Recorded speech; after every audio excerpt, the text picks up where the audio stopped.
school desk sits in front of him. He finds himself to be sitting in the chair before it. The desk is not bare. From where his eyes are looking, he can see the hands and feet of someone crouching on top of the desk just out of view. How long are you going to sleep? A beautiful voice asks him. How long must you dream? Kainen notices the hands and feet are bare, no nails upon the fingers or toes, no hair to be seen. He raises his gaze. Two big, larger than normal eyes, purple, look back at him, the eyes being the only features visible upon the face of the creature. It was apparently genderless, naked, smaller humanoid that was shining white in color, sitting on top of Kainen's desk. You're gonna get me in trouble, he tells the strange creature, gazing curiously at it. You're not really in school though, are you? You can't tell the differences in this place and reality, the creature says with no apparent mouth opening. This is just a memory. You're physically in the minds of the Buck Whispers. Kainen chews on his pencil in thought, shifting his eyes around the room. He could now visually tell things in his environment were not what one would call normal. Objects and creatures shifting or glitching into entirely different things. What kind of name is that? The creature's face splits into rows of shiny, sharp teeth. I can't wait to watch you find out, it says, grinning. A giggle sounding like a room full of echoing ghost children is what Kainen hears as everything fades to black. Darkness envelops everything. A notification window overlaying his vision appears in the darkness. Activate enhanced vision mode? He selects the activate option and watches in wonder as the darkness around him starts to take form. Your life is pointless. Something whispers in his ear. He turns around, jumping back, but nothing is there other than a giant underground cavern full of rock formations and loose rocks. He spins, looking everywhere around him, but sees no one.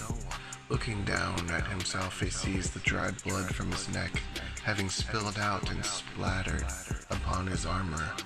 Kainen puts a hand up to his throat and is shocked to find that the gaping wound has disappeared. If not for the dried blood, he would have thought to have imagined it. The old man had given rise to a multitude of questions. He needs to find him and find out what he knows. How could something as ugly as you exist? Something whispers in his other ear.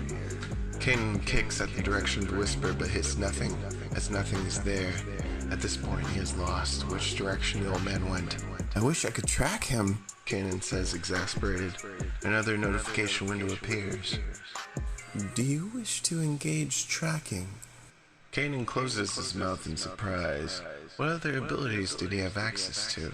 He chooses activate, and giant man-sized footprints are suddenly highlighted in his vision far in the distance upon the cavern's floor. He starts walking towards them when he notices tiny notifications at the top of his vision. He looks left but sees nothing. Right. Still nothing. Down. Still nothing. Up. What the hell are those? Hanging. They were like tiny silken chandeliers. The spiders were so thick that Kainen could not even spy 1 square inch of the ceiling. Sadder days Kainen had not imagined in his mind, none that could compare to this day. He ran full throttle in the direction the glowing footprints lay as the spiders began their rapid descent towards him. You won't make it. A tiny voice whispers in his ear as he runs. Kainen looks at his left shoulder, where there upon it is a tiny blue spider. Its mouth parts move as it says, You're going to taste even better than that old man. It grins at him. Kainen's heart sinks into his stomach as he smashes the spider on his shoulder with his right hand. Could the little blue one have been talking about the twin, or just a coincidence and possibly speaking of another? He is thrown into the air as something massive drops to the ground from the cavern's high ceiling. A giant purple spider with blue spots is what Kainen has to look up to upon spitting out the rocks of his airborne landing. He rolls his eyes at the situation. Your kind should be dead. The spider says in an echoing whisper, which resounded from all sides. Kainen sighs. What do you have against humans? He asks the spider. The spider is suddenly curious, peering down at the tiny being speaking to it. It keeps the others back as it speaks again. Your kind does not speak, or at least none who have heard of it. None of the ones I tortured extensively did, so what are you? Kainen is confused. The spider seems to be spouting nonsense. No human has spoken to you? The giant being huffs air in a strange manner. You aren't human. Did you think you were? The giant spider straightens suddenly, standing upon its last back two legs towering 30 feet above Kainen.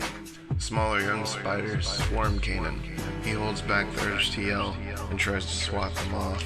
A group of the smaller spiders forms a hand and grabs his arm. What appears to be a black hole appears behind the arm-shaped group of spiders.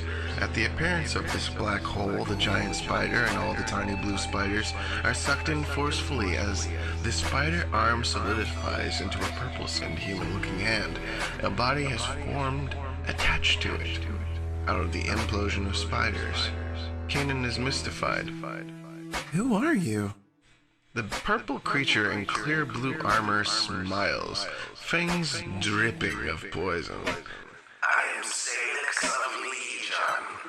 I will take you from our collection